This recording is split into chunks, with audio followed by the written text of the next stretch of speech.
بسم آب وولد ومنفس قدوس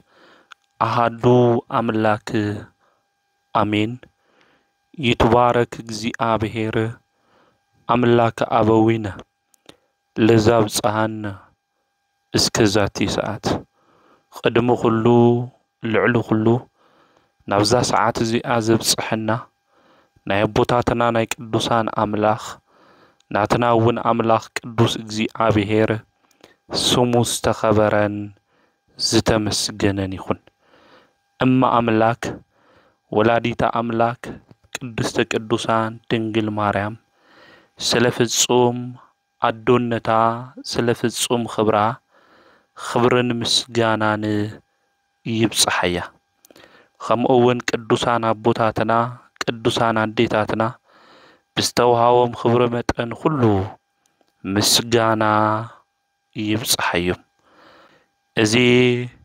منفساوي ميديا زي استفلالي عالم خوينكم اتسامعوا سدرا እግዚአብሔር أمسكال تسقيلو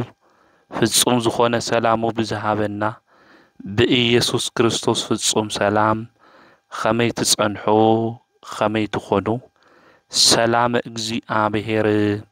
ምስ ኩላትኩም ይኹን እግዚአብሔር ሰናይ ፍቃድ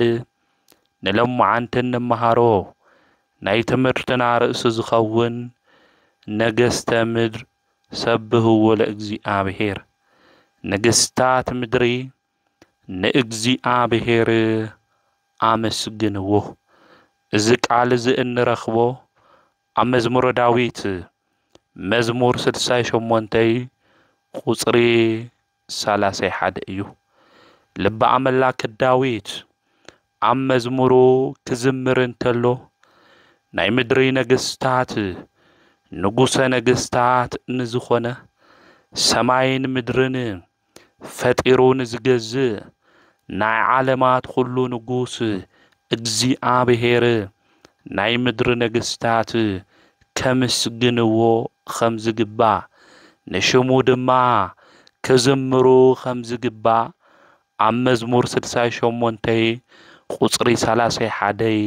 ይነግረና እዩ ምክንያቱ አምላኽና ቅዱስ እግዚአብሔር ናይ ሰማይን ናይ ምድርን ንጉሰ ነገስታት እዩ አምላኽ እዩ ፈጣሪ እዩ ስለዚህ ኣብ ምድሪ ዝተሾሙ ኣብ ምድሪ ዝነገሱ ህዝቢን ከመሓዳድሩ እግዚአብሔር ስልጣን ንዝሃቦም ነገስታት ሁሉ አምላኾም ከምስግኑ ንሽሙ ድማ ንክዝምሩ ልበ አምላክ ዳዊት ይነግረና እዩ በህይወት ዘመንም ሁሉ አምላኾም ቅዱስ እግዚአብሔር ኣብ ቅድሚት እናገበሩ ዘመስገኑ ቅዱሳን ነገስታት ድማ እንኤው እዮም እንኳዕ ንነገስታት ቅዱሳን አብርሃ ወአጽብሃ ዓመታዊ ክብረ በዓል بسلام أبصحكم أبصحنا خمؤون بلمعانتي عمتاون ورحاو بعالم زخبر قدوسان بعالم بسلام أبصحكم أبصحنا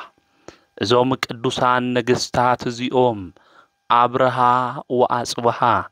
بهيوت زمنهم خلو أملاخهم قدوس እግዚአብሔር زخبرو نشمو دما زتنبركخو خالقوتنا بقدسنا منجدي نكمصو አብነት ዝኾኑ ቅዱሳን ነገስታት እዮም ጥቅምት 4 ድማ በኦርቶዶክሳዊ ተዋህዶ ቤተክርስቲያን ዓመታዊ ክብረ በዓሎም ድማ ንኽብረሎም ኢና እዞም ቅዱሳን እዚኦም ንህይወትና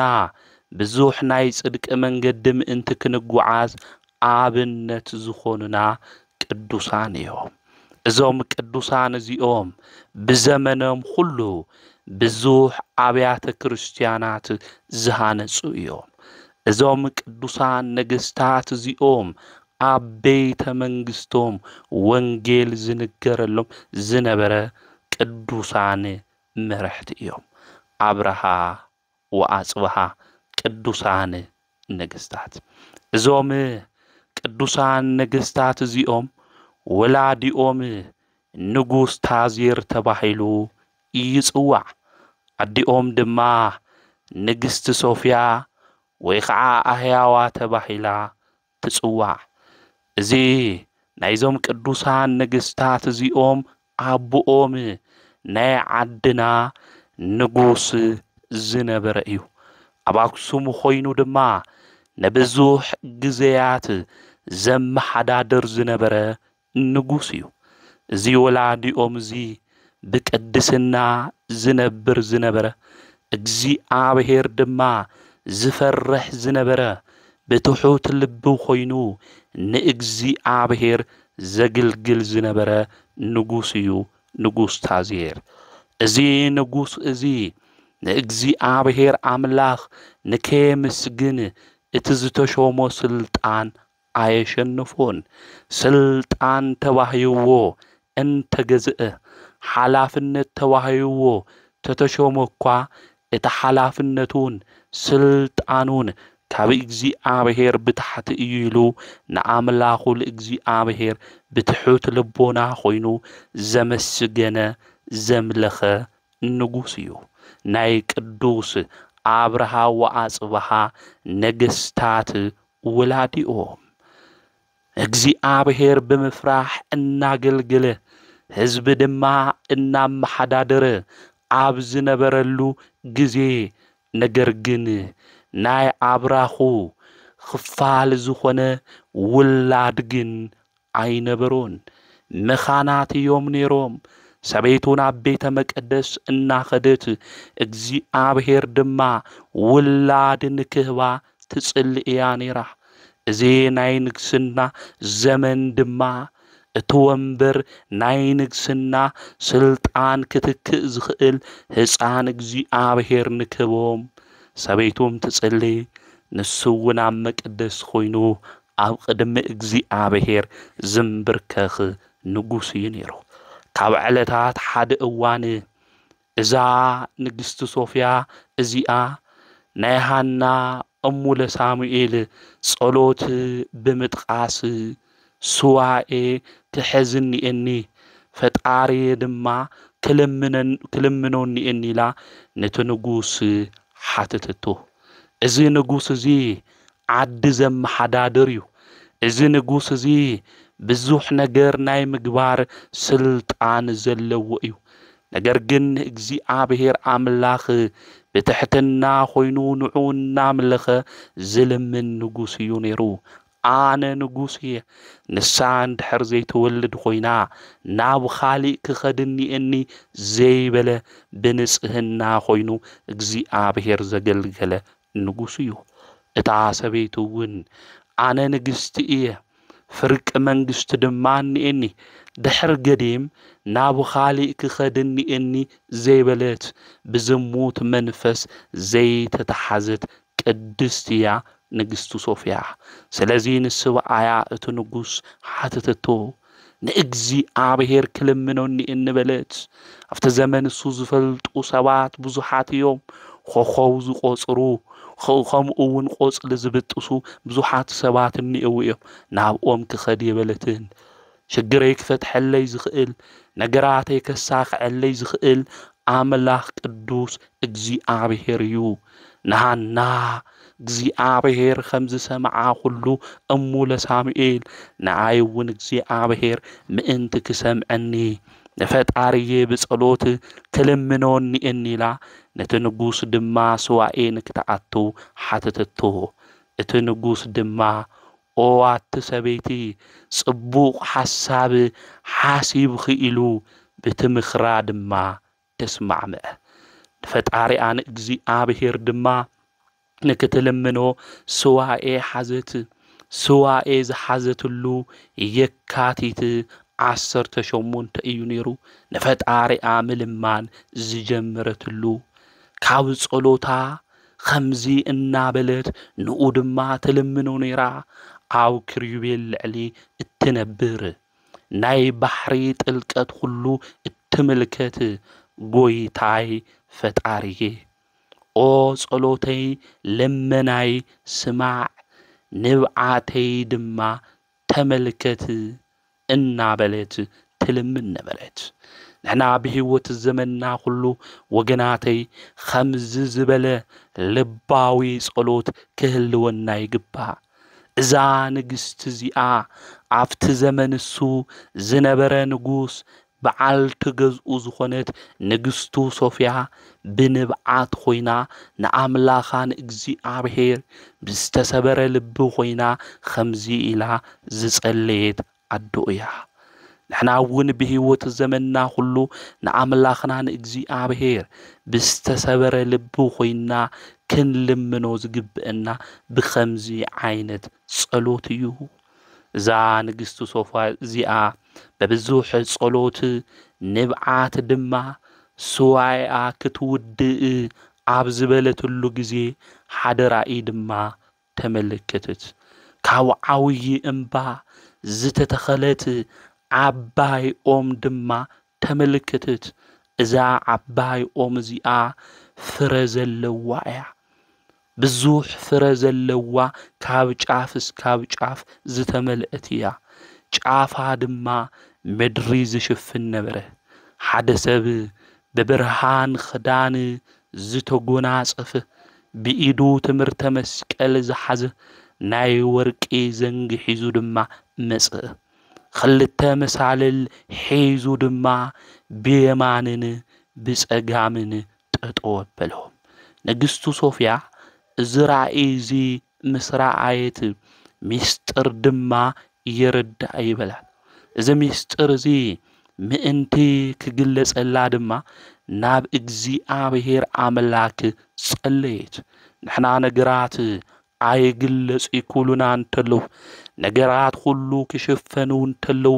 ወገናተይ እንታይ ኢና ንገብር ክጨንቀና እንተሎ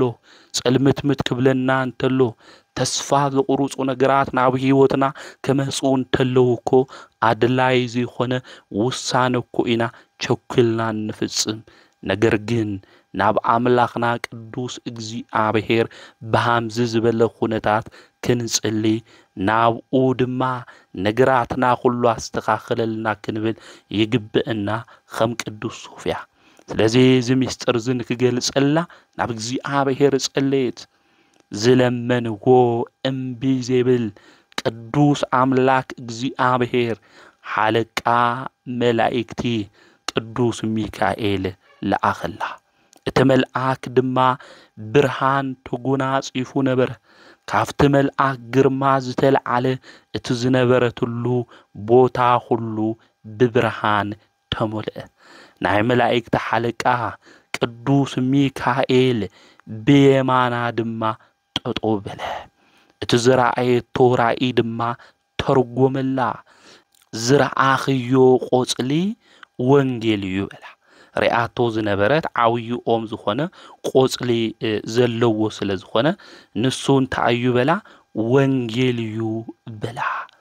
እቲ ኦም ድማ ዝተተኸለሉ ዓብይ እምባ ዓድና እዩ ናይና ዓድና እቲ ንጉስ ዘመሓድሮ ዘሎ ዓዲ ማለት እዩ ኣብ ኣክሱም ኮይኑ እዩ ዘመሓዳድር ዘሎ ናይቲ ኦም ፍረ ድማ ሃይማኖት እዩ እስካብ ምድሪ ዝበጽሕ እዩ ነይሩ እቲ ጨንፈር እዚ ድማ መምህራን እዮም እቲ ብርሃን ለቢሱ መሳልል ድማ ብየማንን ብጸጋምን ክቕምጥ እንተሎ ዝረኣኽዮ ሰብ ኣባ ሰላማ ካሳቴ ብርሃን እዩ ብኢዱ ዝሓዞ ናይ ወርቂ ዘንጊ ድማ ጥምቀት እዩ እዞም ክልተ መሳልል ድማ ደቅኽ እዮም ብተመሳለል ክወፁ ክወርዱ እንተለው ሰባት ርኢኺ ምእመናን እዮም ኢሉ ናይቲ ረኣያ ነገር ሊቀ መላእክት ቅዱስ ሚካኤል ተርጎመላ እቲ ፍረ ዝበልዑ ድማ እቲ ፍረ ናይ ክርስቶስ ስጉኡን ደሙን እዩ ኢሉ ተርጉሙላ ድማ ተሰወረ በተመሳሳሊ ኩነታት መልአኩ ቅዱስ ሚካኤል ነቲ ንጉስ ብራእይ ተገሊጽሉ ነይሩ ኦ ንጉስ እግዚአብሔር እዚኦም ክልተ እዞም ዕንቁታት እዚኦም እንካ ተቀቢልካ ድማ ትኸሎም ኢሉ ተሰዊርዎ ነይሩ እዩ ስለዚ አምላኽና ቅዱስ እግዚአብሔር ብንጽህና ኮይኖም ዝልምኑ ዘግልግሉ ዝነበሩ ነገስታት ውላድ ስለዘይብልና ድማ ኢሎም ናው ዝሙት እግዚአብሔር ናው ዘይፈትዎ መንገዲ ዘይኸዱ ብንጽህና ብትዕግስቱ ኮይኖም ዝተጸበዩ ንጉስ ታዚርና ንግስቲ ሶፊያ ብዝመልክዕ እዚ ሕልም ርእይዎም ራእይ ድማ ክምልከቱ ገይርዎም እዩ አምላኽና ንሱ ቅዱስ እግዚአብሔር ማለት እዩ እና እግዚአብሔር ይኹን ዝፈተዎ ዝፈቀዶ እግዚአብሔር ይግበር ይሉ እቲ ንጉስ እሱ ብራእይ ክምልከት እንደሎ እግዚአብሔር ድማ ዝፈቀዶ ንሱ ዝፈተዎ ነገር አይቀሪ ንግስቲ ሶፊያ ጸነሰት ናይ ጽንሰታ ወርሓት ድማ ምስተወድአ ተሐሳስ ኢስራኤል ሸዓንተይ ብሰለስተ ሚእቲ ዓሰርተ ክልተይ መንታ ቆልዑ ድማ ወለደት እዞም ህፃናት ካብዝ ተወለድሉ ጊዜ ጀሚሩ ብሰብ ፍቅሪ ዝተጸመዱ እዮም ነይሮም ከም ህፃናት እኳ ዝበኹ የነበሩን ኾይኑ ግና ይትባረክ እግዚአብሔር አምላክ አበዊነ እናበሉ ዘመስግኑ እዮም ነይሮም ከሙሴ ስርዓት ድማ ናብ ቤተ መቅደስ ወሰድዎም ናብ ቤተ መቅደስ ወሲደሞም ድማ እግዚአብሔር ጽርፈተይ ካባይ አርሒቁ እዩ ኢላ ንእግዚአብሔር ኣብ ቤተ መቅደስ አመስግነት እግዚአብሔር አምላክ ድማ ስለዝሃበኒ እዞም ክልተ መንታዚኦም በብጽዓት ስለዝተወለዱ በመጽዋዓ ድማ ስለዝተወለዱ ናብ ቤተ መቅደስ አትዮም ከግልግሉ ክመሃሩን የወም ብለት በሐሙሽተ ዓመቶም ድማ በዓውይ ክብርን ስነ ስርዓትን ናብ ቤተ መቅደስ ድማ አተው ናብሮኦምን ዕቤቶምን ኣብ ቤተ መቅደስ ኾነ መጽሐፈ ኦሪት ድማ እናተማሃሩ ዓበዩ በዓሰርተ ክልተ ዓመቶም አቦኦም ንጉስ ታዚር ድማ ዓረፈ አቦኦም ምስ ዓረፈ ድማ አዲኦም ንግስቱ ሶፊያ አህያዋ ንስተወሰነ ጊዜ እቲ መንግስቲ እናመረሐት ጸንሐት እቲ መንግስቲ ግን ከመርሑ ዝኽእሉ ናይ አቦኦም መንበር ድማ እዞም ቆልዑ እዚኦም ክትክኡ ይግብኦም ኾይኑ ግና እዞም ቆልዑ እዚኦም ናይ ብጽዓት ደቂ እዮም ኣብ ቤተ መቅደስ ድማ አትዮም ናይ እግዚአብሔር ቃል ዝምገቡ ዘለው እዮም ስለዚ ኸመይሉ ክኾን ይኽእል ዝብል ፈተና ኣብቲ ጊዜ እሱ አዲኦም በጽሓ በመጽዋዓ ኣብ ቤተ መንግስቲ ወፂኦም ስለምንታይ እዮም ኣብ ቤተ መቅደስ እዮም ለለው ኻሊእ ፈተና ዝኾና ድማ እንታዩ እንድሕሪልና እዞም ልተወለዱ ክልተ መንታ እዮም ስለዚ ክልተ ሰባት ኣብ ሓደ ወንበር ክቅመጡ ይኽእሉ ስለዚ መን እዩ ክቅመጥ እንይዎ ዝብል ፈታኒ ዝኾነ ነገር ድማ አጋጠማ አውዚ ጊዜ እዚ ከምዚ ዝበለ ፈተና ከጋጠማ እንተሎ ልባ ብእግዚአብሔር እምነት ዝጸንዐ እዩ ስለዚ ኣብቲ ጊዜ እሱ ናብ ዝነበረ ሊቀ ካህናት ኸይዳ ድማ ናይ እግዚአብሔር ፍቃድ ንክሓተላ መፍትሒኡ ድማ ካብ እግዚአብሔር እንታይ ምዃኑ መልሲ ሒዙላ ንክመጽእ ኣብቲ ዘመን ዝነበረ ሊቀ ካህናት ድማ ናብ እግዚአብሔር ጸልየለይ በለቶ ንሕና ብህይወት ዘመንና ናይ እግዚአብሔር ፍቃድ ንሓትት ደንኾን ኦ ጎይታይ እዚ ዝሰርሖ ዘለኹ ስራሕ ፍቃድኻ ይኾን ዶ ወይስ ፍቃድኻ ይኾን ኢልና ንኣምላኽና ንእግዚአብሔር ብጸሎት ንሓቶለና ደንኾን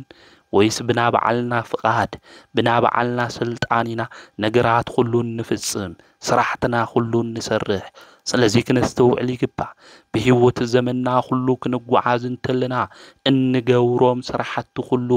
ናይ ጎይታ እግዚአብሔር ፍቃዱ ምዃኑን ዘይምዃኑን ክንሓትት ይግብእና ብናይ በዓልና ፍቃድ ብናይ በዓልና ድሌት ብናይ በዓልና መንገዲ ተጓዒዝናኮ ርኢናዮ ኮይና ነገራትና ሁሉ ሰሪሕና ንበረከት ይኾን ይክብል እንተሎ ነገራትና ሁሉ ደኺምና ድኻምና ሁሉ ከንቱ ክኾን እንተሎኮ ተመልኪትና ኢና ስለዚህ እግዚአብሔር ምሳና ንክኾን ናዩ ፍቃድ ምእንቲ ኾይኑ ድማ ነገራትና ሁሉ ንክሳኽዕልና በበረከት ድማ ገዛናን ስራሕናን ክምላ እንድሕር ደሊና ኾይና ናዩ ፍቃድ እንሓተትና ኣብ ቅድሚትና ኣብ ስራሕና ሁሉ እግዚአብሔር ክነቅድሞ ይግብእና ስለዚህ ኣብቲ ዘመንሱ ንዝነበረ ሊቀ ካህናት ፍቃድ እግዚአብሔር ሕተተለይ በለቶ እቲ ሊቀ ካህናት ድማ ናብ ቤተ መቅደስ ኣትዩ ኣምላከ አብርሃም ኣምላከ ይስሐቅ ኣምላከ ያዕቆብ ናይ ኣቦታቴ ኣምላኽ ፈጣሪዬ እግዚአብሔር ሙሴ ብደብረ ሲና ሳሙኤል በቤተ መቅደስ ከምዘነጋገርካዮም ጸሎተይን ልመናይ ሰሚዕኻ ገጽኻ ድማ ካባይ ኣይትመልስ ፍቃድኻ ድማ ንክነግረኒ የዋህ መልአክ ለኣኸለ ኢሉ ጸለየ እግዚአብሔር ልመንኡ ሰምዐ መልአኩ ቅዱስ ሚካኤል ለኣኸሉ ኸምዝ ድማ በለው እግዚአብሔር እዞም ክልተ ቆልዑ እዚኦም አንግስ እዞም ክልተ ብሓደ ወንበር ኣቅምጦም ይልካዩ እዞም ክልተ ናይ እግዚአብሔር ናይ መጽዋዓ ደቅ እዮም ነገር ግን ከነግሱ እንእዎም ኢሉ እግዚአብሔር ፍቃዱ ኢሉ ናይ እግዚአብሔር ፍቃድን ታይ ምዃኑ መልአኩ ቅዱስ ሚካኤል ተላኢኹ ነቲ ሊቀ ካህናት ድማ ነገሩ ኣብዚ ግዜ እዚ እቲ ሊቀ ካህናት ከምኡ ኢሉ ነቶም ህፃናት ክነግሮም እንተሎ ንሳቶም ድማ ከም ዝበሉ ኣሕና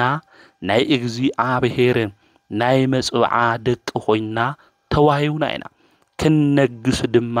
ኣይግብእና ኻሊእ ንጉስ ድለዩ ኢሎም ተናገሩ እቶም ህዝቢ ድማ ብጣዕሚ ሓዘኑ ነገር ግን እቲ ነገር ናይ እግዚአብሔር ፍቃድ ስለዝኾነ እቲ መልአክ መጺኡ ብዘመንኹም ብዙሕ ስራሕ እግዚአብሔር ክሰርሕ ይደሊ እዩ ብኢድኹም ኣብያተ ክርስቲያናት ክህነጹ እዮም ስለዚህ ሊቀ ካህናት ዝብለኩም ቃል ስምዑ ኢሉ መልአክ እግዚአብሔር ነገሮ ንሳቶም እውን ናይ እግዚአብሔር ፍቃድ ይኹን በሉ ስርዓተ ንግስንኦም ብዓብይ ክብርን ስርዓትን ድማ ተፈጸመሎም ሰመ መንግስቶም ድማ ኢዛናን ሳይዛናን ተባሃሉ በሓደ ወንበር ድማ እዞም ክልተ ከም ሓደ ሰብ ኮይኖም ነገሱ ብዝሕጉስን ብዘድንቕን ፍቅርን ድማ ዓድና ምምራሕ ጀመሩ ብጣዕሚ ዝገርም እዩ ክልቲኦም በሓደ ኮይኖም ኣብ ሓደ ናይ ንግስና ወንበር ተቐሚጦም እዮም ዘመሓዳድሩ ዘለው ከመይ ዝበለ ፍቅሪ እዩ ወገናተይ ኣብዚ ግዜ ዝኮ ንስልጣን ኢልና ፍቅሪ ካብ ልብና ጠፊኡ በዓልና ንበዓልና እንጠፋፋዕ ዘለና ዓብይ ትምህርቲ እዩ ኢዛና ሳይዛና ኣብ ኣክሱም ክነግሱ እንተለው ብኸምዚ ዝበለ ናይ ፍቅሪ መንገዲ እዮም ህዝቦም ዝመርሑ ነይሮም ስልጣኖም ካብ ፍቅሪ ዘይበለጾም ቅዱሳን ንግስታት እዮም ነይሮም ስለዚህ ኣብ ሓደ መንበር ተቐሚጦም ኣብ ሓደ ወንበር ድማ ኮይኖም ህዝቢ ብፍቅርን ከምኡውን ንድኻ ከይበደሉ ብማዕርነት ገይሮም ዘመሓዳድሩ ዝነበሩ ንግስታት እዮም بزمنهم كله فتحي قدلن دخا دما أي تبدلن نخلو رتوء بزخونا من قد يوم زم حدادرو نيروم ازوم نقستات زيوم عوز الزمن زي فتح مهاب خمقون زتبدل كحسامك حاس انبيلنا عوز المت متزبله حنفش فيش عوز خونا هيوت كله انملالس اتفتحن سلامن دمات هزب سئينو كاب عدو سئونا بزيفلطو منقدي كخاد انقبر زلنا مرحتي إزانا الناس عيزانا نخلو عاوي ممرانيوم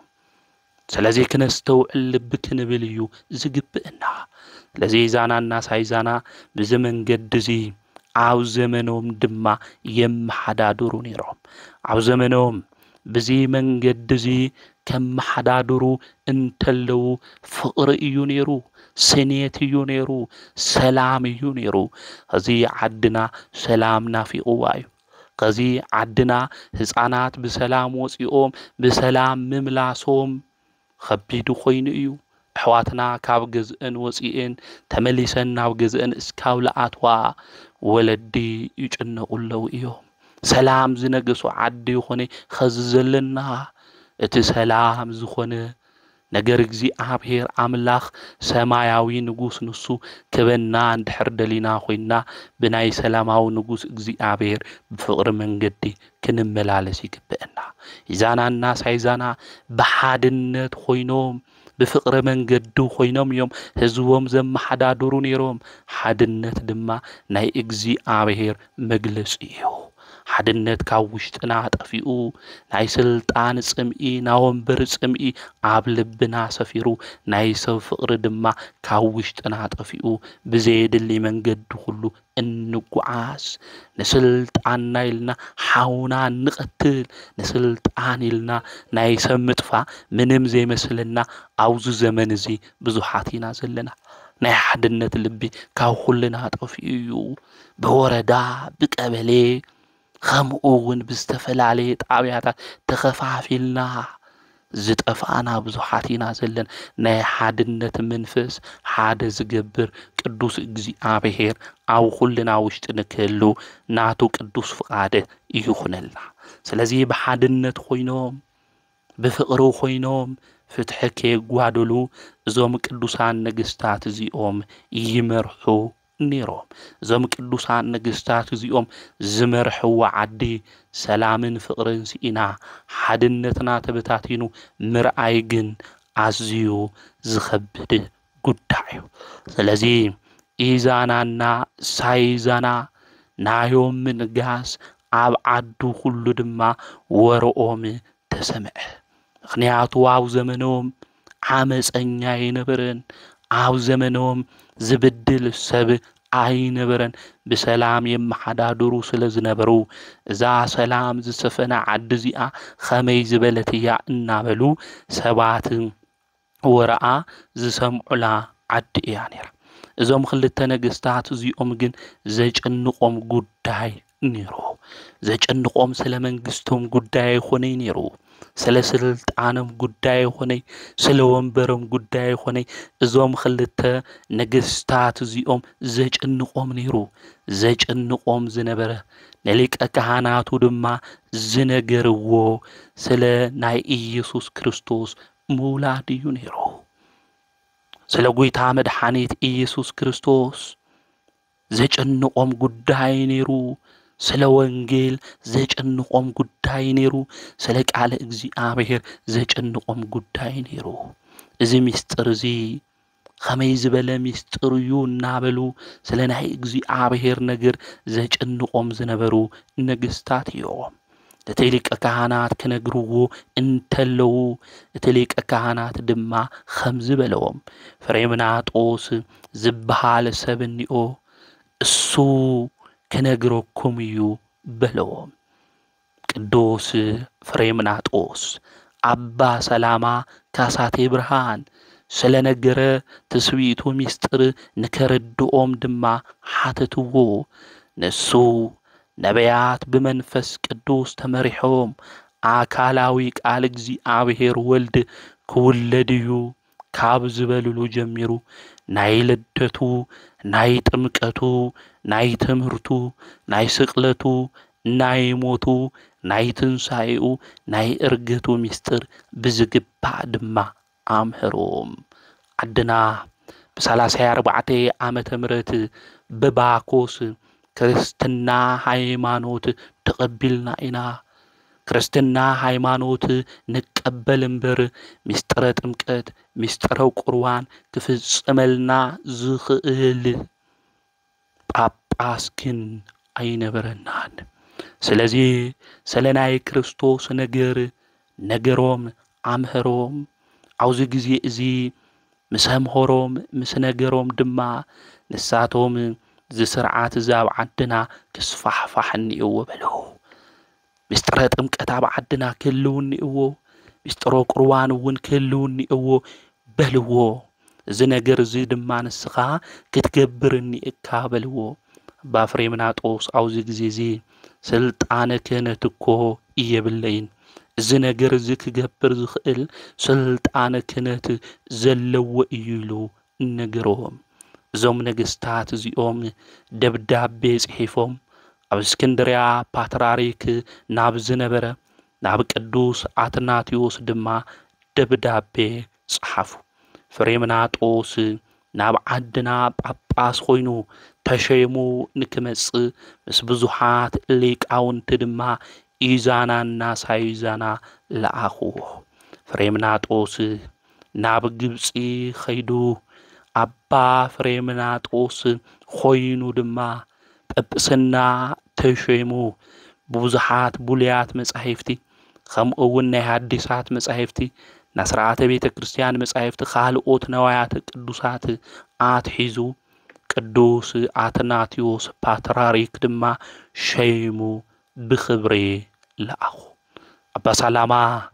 ካሳቴ ብርሃን ካብ ቅዱስ አትናቴዎስ እዩ ጵጵስና ተሸይሙ ናይ ዓድና ናይ መጀመርያ ሊቀ ጳጳስ አቡነ ሰላማ ካሳቴ ብርሃን እዩ አቡነ ሰላማ ካሳቴ ብርሃን ጵጵስና ተቀቢሎም ናብ ዓድና ምስ መጹ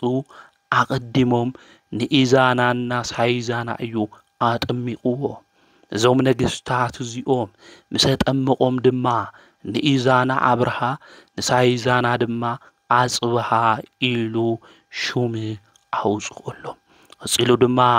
ነቶም ሰራዊትን ህዝብን ድማ አጥምቆም ስርዓተ ቁርባን ድማ ፈጸመ አብርሃ ወአጽብሃ ኣብ አክሱምን አካባቢአን ዘሎ ህዝብ ሁሉ በወንጌል አሚኑ ክጥምቅ እኒእዎ ኢሎም ትእዛዝ ድማ አውረዱ ጌታና መድኃኒትና ንሱ ኢየሱስ ክርስቶስ እቲ ህዝቢ ዝጥመቀሉ ኣብ ዝነበረ ቦታ ንኢዛናና ሳይዛና ድማ ኣብ ዓውይ እምባ ኾይኑ ተገለጸሎም እዚ እምባዚ ጎይታ ዝተገለጸሉ ኸዚ መኬደ እግዚእ ተባሂሉ እዩ ዝጽዋዕ ጎይታ ጠጠው ኢሉ ዝተረኣየሉ ቦታ ስለ ዝኾነ ኣብዚ ቦታ እዚ ቤተ ክርስቲያን ስርሑ ለይሉ እግዚአብሔር ድማ አዘዘ እግዚአብሔር ከምዚ ኢሉ ክእዝዝ እንተሎ ኮይኑ ግና እቲ ቦታ ማይ ዝነበሮ እዩ ማይ ስለ ዝነበሮ ድማ አውዚ ኣብ ማይ ዝበዝሖ ኣብ ባሕሪ ኸሜልና ቤተ ክርስቲያን ክንሰርሕ ንኽእል ኢሎም አብርሃ ወአጽብሃ ተናገሩ ጎይታ ንእሽተይ ሓመድ ካብ ገነት ኣምጺኡ ኣብ ልዕሊ እቲ ማይ በተኖ ዘድንቕ ነገር እዩ እታ ባሕሪ ድማ ከም በረኻ ደረቕ ኾነት ጎይታ አውዚ ቦታ እዚ ቤተ ክርስቲያን ክሰርሑ ከም ዘለዎም ድማ አዘዘ እዞም ቅዱሳን ነገስታት እዚኦም ናብ ቤተ መቅደስ ስራሕ ናብ ዝኽእሉ ናብ ጤሮስ ንጉስ ናይ ካሬም ደቂ ንክልእኸሉ ንካሃንጽሉ ድማ ብዙሕ ወርቅን ከምኡውን ገንዘብን ደብዳቤ ገይሩ ለኣኽ አውዚ ጊዜ እዚ ናይ ግሪክ ጥበበኛታት ናይ ጤሮስ ድማ ብልሓተኛታት መጹ እዞም ጠቢባን እዚኦም ቁጽሮም 24 እዩ 12 ካብ ጽሩ ወይ ካብ ግሪክ ዝመጹ ጥበበኛታት 12 ድማ ደቂ ኬራማ እዩ ደቂ ኬራማ እዮም ማለት እዩ ስለዚ መጺኦም ማለት እዩ ምስ መጹ እዞም ጥበበኛታት እዚኦም ብብመደቦም 12 ቤተ መቅደስ ዘለዎ ምስራሕ ጀመሩ እቲ መሰረት ክሰርሕዎ ጀመሩ እቲ መሰረት ክሰርሑ እንተለው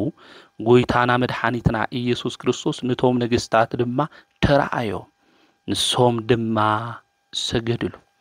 እዛ ተስራሕ ቤተ መቅደስ እዚኣ ከም ኢየሩሳሌም ዝበለት ሰማያዊት እያ ኢሉ እግዚአብሔር ድማ ባሪኹ ተሰወረ ታቦተ ጽዮን ዝተሰርሐትሉ ማለት እዩ ና አብርሃም ዋጽዋ 12 ቤተ መቅደስ ዘሎ በወርቅ ተለበጠ ቤተ መቅደስ እዩ ዝሰርሕዎ ማለት እና እዚ ቤተ መቅደስ እዚ ጎይታ አምላኽና እግዚአብሔር ዝባረኹ እዩ ማለት እና ብጉሩም ከምኡውን ብዘድንቕ ኩነታት እዚ ቤተ መቅደስ እዚ ተሰሪሑ ለ600 ዓመታት እውን አገልግሎት ናሃበ ጸኒሑ በ10 ክፍለ ዘመን ዝነገሰት ከምኡውን 40 ዓመታት ነጊሳ ድማ ብዙሕ ገዳማት ቤተክርስቲያናት ለፍረሰት ይዱይት ጉዲት አቃጺላቶ ያ በአንበሳ ውድም ዘመነ መንግስት ልኡስ ኢራቶ 40 ዓመት ነጊሳ ብዙሕ ቤተክርስቲያን መከራ ናይ ጽልመት ዘመን ይልናውን እንጽውዖ ማለት እዩ እና አብርሃ ወአጽዋሃ 12 ቤተ መቅደስ ለለዎ ታቦተ ጽዮን ዝነበረትሉ በወርቅ ለተሰርሐ ቤተ መቅደስ ሰሪሖም ኔሮም እዮም ይዱት ግዲት መጽያ ግን ቤተ መቅደስ እሱ አቃጺላቶ ያ ማለት ስለዚህ አብርሃ ወአጽዋ በዘመነም ሁሉ ጎይታ ተገሊጽሎም ዝረአዩ ቅዱሳን እዮም ከመይ ዝበለት ዕድልት እዩ ጎይታ ምርአይ ወገናተይ حنا خزي ጎይታ ክንሪኦ እንደሊዶ እግዚአብሔር ክንሪኦ እንደሊዶ ልበን ጽሃን እግዚአብሔር ይርኢዎ እዮም ይሉ ቅዱስ መጽሐፍ ይነግረን በንጽህና በቅድስና እንድሕር ንመላለስ ሆይና ጎይታ ንሪዮና ማለት ናይ ፍቅሩ ናይ ምሕረቱ ኣብ ልዕሌና ይኾን እዩ ማለት ስለዚህ ኢዛናና ሳይዛና ጎይታ ተገሊጽሎም ቤተ መቅደሱ ንክሰርሑ አዚዝዎም ቤተ መቅደሱ ሰሪሖም አብርሃም ወአጽዋ አዋክሱም ጥራሕ ይኾኒ ቤተ መቅደስ ሰሪሖም ኣብ ዝተፈላልየ ቦታታት እናተዘዋወሩ ሐዋርያዊ አገልግሎቶም ፈጽመው 154 አብያተ ክርስቲያናት ሃኒጾም እዮም ማለት እቶም 44 ድማ በዓትታት ካብ ኮኩሒ ተፈልፊሎም ዝተሰርሑ በዓትታት እዮም ማለት ካፍቶም በዓትታት እሶም 44 ዓምዲ ዘለዎ ካብ እምኒ ድማ ተፈልፊሉ ዝተሰርሐ ኣብ ገርዓልታ ዝርከብ ቀመር 4 እንስሳይልና እንጽውዖ ቤተ ክርስቲያን እዚ ቤተ ክርስቲያን እዚ ቤተ መቅደሱ ሰባይ ዓጾይ ሰባይ ይخፍት በዓልዩ ልዕጾ በዓልዩ ይልخፈት ማለት እና በጣም ለድንቅ ቤተ መቅደስ ዝሰርሑ ቅዱሳን እዮም ማለት እና ዞም ጻድቃን ነገስታት እዚኦም ከም ማሓዳደሩ እንተለው ብፍላይ አወሎ አውሽዋ ከምኡውን አውደው ናይ ዓድና خفሊ ለሎ የዋህ ጊዮርጊስ ልበሃል ከምኡውን ዋሻ ሚካኤል ልበሃል አው ጎጃምውን ዲማ ጊዮርጊስ አው ጎንደርውን ጃን ሚካኤል ልበሃል ቤተክርስቲያን እና ተዘዋወሩ ታገረም እዮም ሰሪሖም እዮም ማለት ለዚም ቅዱሳን እዚኦም ህይወቶም ክንሪኦም እንተለና በየውህና መንፈስ ሆይኖም እግዚአብሔር በንጽህና ሆይኖም ዘገልገሉ እዮም ማለት ከምኡውን ኣብ ቤተ መቅደሶም መንግስቶም ወንጌል እዩ ዝነገር ነር አሁን አይም ቤተ መንግስቲ ልክ ኣብ ቤተ ክርስቲያን ሐምል ነገር ወንጌል ኣብቲ ቤተ መንግስት ሱና እግዚአብሔር ቃል ለነገረሉ ናይ ሰላም ቤተ መንግስት እዩ ኔሮ ማለት በተዝቡውን በሐቅን በቅንዕናን ዘገልገሉ ቅዱሳን እዮም ሃይማኖቶሙን ዘቅንዑ እዮም ስለ ሃይማኖቶም ድማ ዝቀንኡ እዮም ኔሮ بهايمانوتهم زمصهم دما زيفوتو يوم نيرم نحنا سلا هايمانوتنا تنغرتلو سلا هايمانوتنا لتبهال يبهال منم لي مثلنا سواتنا ቅዱስ መጽሐፍ كنا نببتلنا اسمك انا اتبيتك بلعني يلبل ማለት ትውልድክ ጠፍ እንተሎ ስርዓት ክፈርስ ተሎ ምንም አይመስልና አብርሃም ወአጽዋ ግን ስርዓተ ቤተ ክርስቲያን በአግባቡ በስርዓቱ ንክፍጽም خمون سرعات قروان نكلو سرعات ጥምቀት ልክሉ አብያተ ክርስቲያናት ንክነጹ ናይ ቤተ ክርስቲያን ስርዓት ሁሉ በአግባቡና በሕጉ ክኸድ ዝገብሩ ዝነበሩ ቅዱሳን ይማል ንሕናው ዘመን እዚ ስርዓት ይፈርስልኝ ተመንገዲ حمدليتنا نحنا نجورو لنا لولو سبات تكليل كجورو تلو لتأنسو سبات تكليل كجورو تلو كافتم مسترات بيت كريستيان كافتم شوعات حادث خونه مسترات تكليل كفرس تلو كوا سوق لبلنا أبوتاتو كون نينا كوينا سمعنا هملي سمعنا رئينا هملي رعانا كو سوق نبل سبات نينا با سلازيك نستوعليك بأنك زيابهير كشومنا تلو عباقي لكن حلو يا عباقي رأيو عباقي حلو يلوك زيابهير عملاخ شوي منا سلازي زبقي عزك يتقف عاوز غزي زي كله ندحر تكليل لغورو خوينكو تبنصهنا لصنح سو ويخع دنگلنو لحلو سوكو اي بقى انا تاي دنگل خونخو تكليل كبر يخليه يلوكو ناي تي دنگلنا ناي سغا دنگلنا خبركو حديغو لاوزموت لاولي خون منقد خدي خليو ማለት ስለዚህ ልብልና ከነስተውዕል ይከበና ከምዝልወሉ ስሕተታት ክራአዩ ተለው ናይ ቤተ ክርስቲያን ሕግ እዩ እግዚአብሔር ድማ ይሐዝን እዩ ማለት አው ዘመን እዚ ኮ እግዚአብሔር የንሰሙ አይተንብል ተለና እግዚአብሔር በተአምር ብልተፈላለየ ነገር ኮ ከነሰሙዕኮ ይገብረናል እዩ መንቅጥቃጥ መሬት ኮሪና ኮይና መንቅጥቃጥ መሬት ትንርኢ ተለና ሁሉና ደንጊጽና እግዚአብሔር ቃሉ ተናገር ተሎ ስርዓቱ ደማይ ክፈርስ ተሎ ሱቅ ትንብል ተለና እግዚአብሔር ብልተፈላለየ መንገድ ንሳክን አቱ ላውል ክንቀርብ የምህረናል ይክስጸን ስለዚህ ምስተውዓል ልብ መባል አውዝ ዘመን እዚ ሁሉና የድልና እዩ ማለት ስለዚህ ዞም ነገስታት እዚኦም ሕግ ስርዓቱ በአግባቡ ንክኸድ ዝጽዕሩ ዝነበሩ ቅዱሳን እዮም ናቶም ደቂና ንሕና ድማ تعدسا زمرحوا زنبرو أبوتاتنا يوم زوم قدوسان نجستات لنا أبرها وأسوها نسوه عمل لنا مال أو عدهم خم أول نسوم أو استولد لا عد زمرحوا عدجن ناي عداجا دفرت نبابيلون سبكت أو زمن زي يفز عمل له مال سرعة بيت كريان نفرسه حملي فرسه سئلنا النري تايس أجمني هو بالبل أجم قبل علينا نمس لنا بزحاتنا مو زيابير أملاخ بمحرات عينه كتمتنا خمون أملاخنا كدوس زيابير كي قصفنا بنفسهم بسجام لكينو قدا سرعاتنا أجزيابير كنحلو سرعات كفرستلو دما جانا نحلو كنستخاخلو يجبنا خذ سئلنا لرأنا يونجر نجانو جو كنستخاخلون تحريلنا خبيدك خوننا سلازخل بعد تأزم نجستات زيوم بفقري خوينهم قناعات نهايمانوتهم حليوهم سرعات بيتكريان زستخاخلو قدوسان نجستات يوم زوم قدوسان نجستات زيوم بعال وعلتانا أو عدنا برهان نكجلس زجورو نجستات يوم ناي أوريت سرعات بحدش سرعات زلوتو قدوسان يوم ማለት ናዞም ቅዱሳን አቦታትና ዚኦም ጥቅምቲ 4 በዓለ ዕረፍቶም ኦርቶዶክሳዊ ተዋህዶ ቤተክርስቲያን በዓውይ ድምቀት በዓለም ታኽብረሉ ለምንታይ ጥቅምቲ 4 እንድሕሪልና በዓለ ዕረፍቶም ስለዝኾነ አብርሃ ب374 ዓመተ ምህረት ጥቅምቲ 4 እዩ ዓሪፉ ሰንበት ማለት እዩ ሓዋ ጽባህ ድማ ጥቅምቲ 4 ب300 سبعيت الشعنتي عامة مرتيو عارف زوم خلته نجستات زيوم لدتهم حدا معالت إيو زموتلو معالتون حدا معالت إيو مالج عامة مرتو جن يفعل على إيو مالج لذي تكمتي 4 بالتفعل عليه زمن يوم زوم أبوتاتنا زيوم عارفهم مسموتون مقاورهم حدا بوتا إيو مس عارفون كاستدمنا تتخيلو يرأي نير إيمال لذي زم قدوسان زيوم برهانهم أو قدم سب يبره هم تبعله كله ناي برهان سرح كله زسرحو بزح سباتون بونجيل من جدي كجوعزو زجبرو قدوسان عبوتاتنا يوم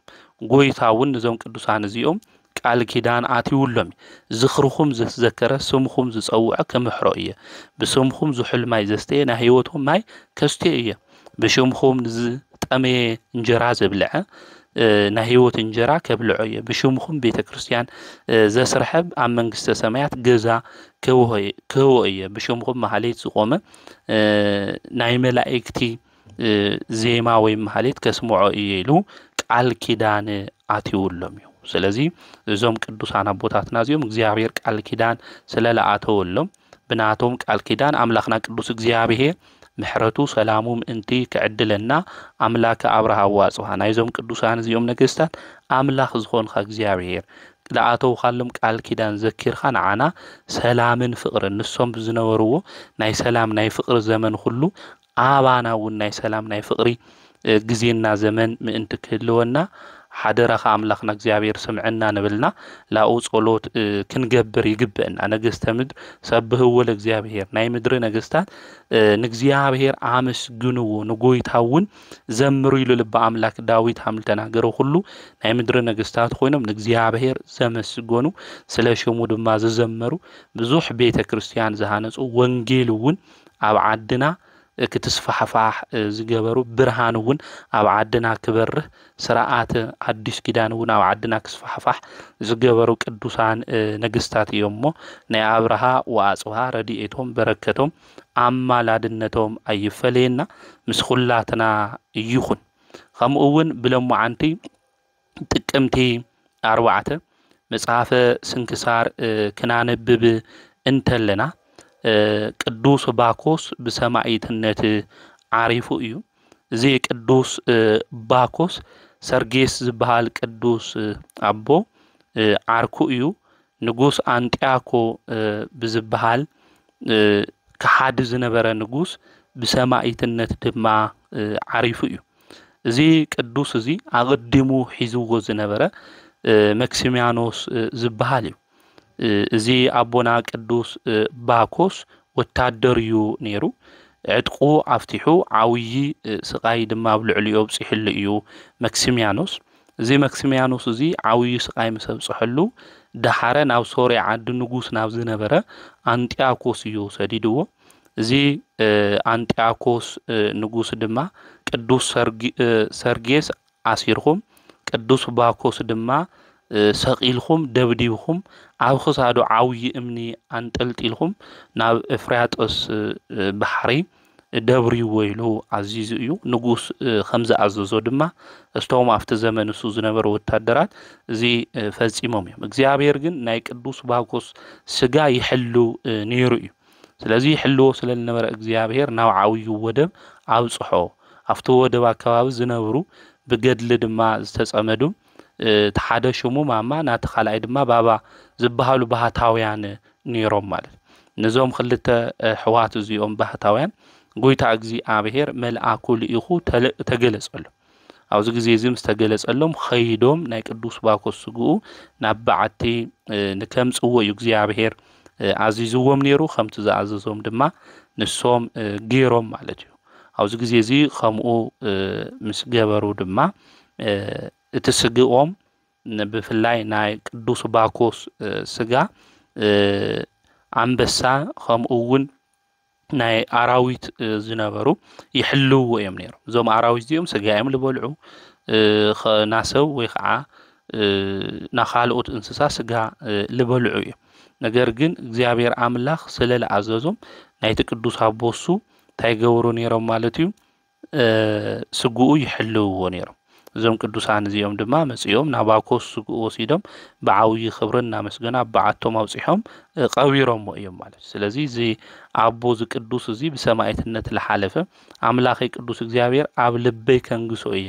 ለአምላኽ ቅዱስ እግዚአብሔርን ከምስጉነ እየ ንጎይታይውን ክዝምር እየ ኢሉ ዝመከራዚ በጽሕዎ ብለሙዓንቲ ጥቅምቲ 4ውን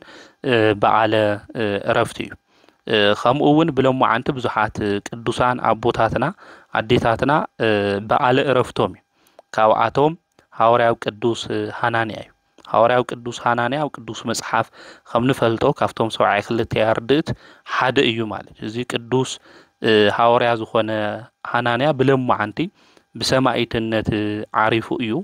እዚ ቅዱስ ሐናንያ ሐዋርያ እዚ ንቅዱስ ጳውሎስውን ወንጌል ትምህርቲ አምሄሩ ዘጥምቆ እዚ እዩ ማለት እዩ ስለዚህ ኣብቲ ዝነበሮ ግዜ እውን ንብዙሓት ሕሙማትን ክድሕኑ ገይሩ ናብ ናይ ቅዱስ ወንጌል ቃል መጽዮም ብጎይታ ኢየሱስ ክርስቶስ አሚኖም ድማ ክጥመቁ ዝገበረ እዩ ሉቂያኖስ ዝበሃል መኮንን ከሃዲ ድማ ነይሩ ንጎይታ ኢየሱስ ክርስቶስ ከሓዲልዎ ለአምላኸይ ንሱ ለኢየሱስ ክርስቶስ የክሕዲልዎ ደሞ ኣብ ምድሪ ከማይስ ካብ ዝፈስስ ገሪፍዎ ከምኡውን ጎኑ ብሓጭን በትሪ ድማ ክሰነጣጠቁ ገይርዎም ኣፍ ልቡ ድማ ብሓዊ መብራህቲ አቃጺልዎ ካብ ከተማ ወጻኢ አውጽዮም ብእምኒ ቀጥቂጦም ንቀትልዎ ድማ አዚዙ ብለማዓንቲ ነፍሱ በእግዚአብሔር ኢድ ሂው እዩ ሐዋርያው ቅዱስ ሃናንያ ናቱ በረከቱ ረዲኤቱ አማላድነቱ ምስኹልና ህዝበ ክርስቲያን ይኹን ብለማዓንቲ ዓመታዊ ከምኡውን ወርሓዊ በዓለም ዝኾነ